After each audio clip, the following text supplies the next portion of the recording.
선생님, 저 결혼해요. 그녀의 말에 잠시 멈칫했다.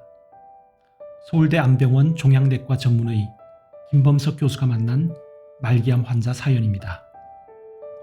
인생에서 이런 경사스러운 순간이 얼마나 더 있겠는가. 하지만 신부가 말기암 환자라면, 난소암이 폐로 전이되어 항암 치료 중이라면, 희대 여명이 1년을 넘지 않을 것으로 예상되는 사람이라면 이런 경우에도 결혼을 마냥 축하해 줄 수 있을까?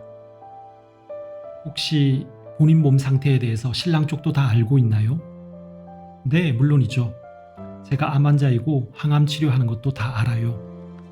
본인도 본인 몸 상태에 대해서 잘 알고 있죠? 완치 목적의 치료가 아닌 것도요. 그럼요. 그녀는 특유의 해맑은 목소리로 웃으며 명랑하게 대답했다. 평소 낙천적인 성격인 것은 알고 있었지만 대답이 너무 쉬웠다. 듣고 있는 내가 난감할 정도였다. 그걸 알고도 결혼을 한다는 말인가요? 라는 말이 내 입에서 튀어나오지 않은 게 다행이었다. 사실 젊은 암 환자들의 결혼과 관련해 안 좋은 기억이 너무 많았다. 결혼을 앞두고 암 진단을 받아서 파혼한 경우가 가장 많았는데 완치될 수 있는 암인데도 많은 경우가 그랬다.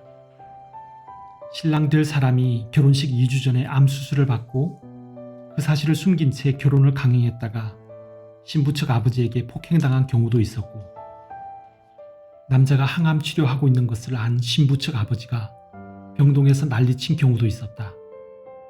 결혼하더라도 얼마 못 가 이혼한 경우도 많았다. 한때 암을 앓았던 병력이 있는 것만으로도 쉽게 파혼에 이르는 게 현실인데, 살 날이 얼마 안 남은 말기암 환자가 곧 결혼을 한다고 하니 이를 어쩐다. 암투병을 하면서도 결혼 생활을 잘 해나갈 수 있을까? 결혼 생활은 본디 어렵다. 평생 지속될 것 같은 사랑이 미움으로 변하는 데는 불과 몇 년 걸리지 않는다. 연애 시절은 낭만적인 로맨스물일지 몰라도 결혼 생활은 현실이자 냉혹하고 비장한 하드보일드에 가깝다. 사랑은 식어도 돈은 남는 것이라서 헤어질 때는 돈을 두고 다투게 되고, 여기에 양가 사람들이 달려들어 서로를 물어뜯는다. 지리멸렬한 싸움이 끝나고 나면 사랑으로 시작한 결혼은 증오로 끝나곤 한다. 결혼에 대한 장밋빛 환상이 깨지는 데는 긴 시간이 필요하지 않다. 건강한 두 사람이 결혼해도 그런 경우가 비일비재한데, 살 날도 얼마 남지 않은 사람이 그 결혼을 하겠다는 게 괜찮은 일인 걸까? 담당 의사인 나는 머릿속이 복잡했지만 그녀는 정말 결혼을 했고 혼인신고까지 했다. 신랑은 서핑 강사였다. 그녀가 암 확진을 받은 뒤 만든 버킷리스트 중 하나가 서핑이었는데 실제로 서핑을 배우다가 연인이 됐다고 했다. 잠깐 스치고 지날 인연이 아닌 모양이었다. 두 사람은 소나기처럼 찾아온 사랑을 피하는 대신 맞기로 결정했다.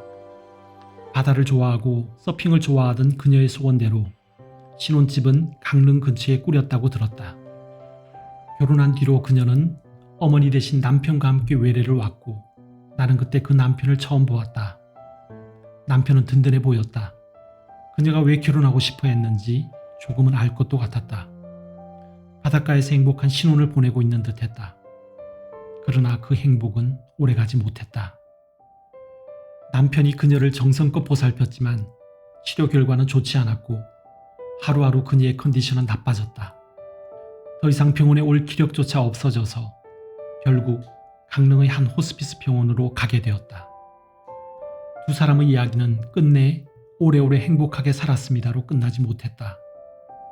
그러나 어쨌든 인생의 마지막 반년은 사랑하는 사람과 행복하게 불태운 셈이 되었다. 오래오래는 아니었지만 죽을 때까지 행복하게 살았습니다로 마침표를 찍었으니 그건 그것대로 아름다운 결말이었다고 생각하기도 했다. 언젠가 누군가에게 두 사람의 이야기를 들려준 적이 있다. 이야기를 다 듣고 난 상대는 끝이 예정되어 있기에 그렇게 사랑할 수 있었던 것이 아닌지 내게 물었다. 그러나 슬픈 결말을 알고 사랑을 시작할 수 있는지 되묻자 그는 대답하지 못했다. 누구도 사랑할 때 아픈 결말을 염두에 두지 않는다. 검은 머리 팥불이 될 때까지 사랑하며 살겠다는 약속은 의지의 표명이기도 하지만 아름다운 결말에 대한 희망을 안고 있기 때문에 가능하지 않은가? 그녀의 선택이 내게 많은 것을 생각하게 했다. 우리는 사랑을 시작한 뒤에 마지막을 염두에 두지 않아서 사랑할 때 최선을 다하지 못하는 걸까? 대부분 유한한 시간을 체감하지 못하기 때문에 최선을 다해 사랑하지 못하는 게 아닐까? 메멘토 모리는 죽음을 기억하고 살라는 말이다. 어쩌면 사는 것뿐만 아니라 사랑할 때에도 그 말이 필요하지 않을까? 살면서 가끔씩 그 말을 기억한다면 그 두 사람처럼 남은 날들도 최선을 다해서 사랑할 수 있지 않을까?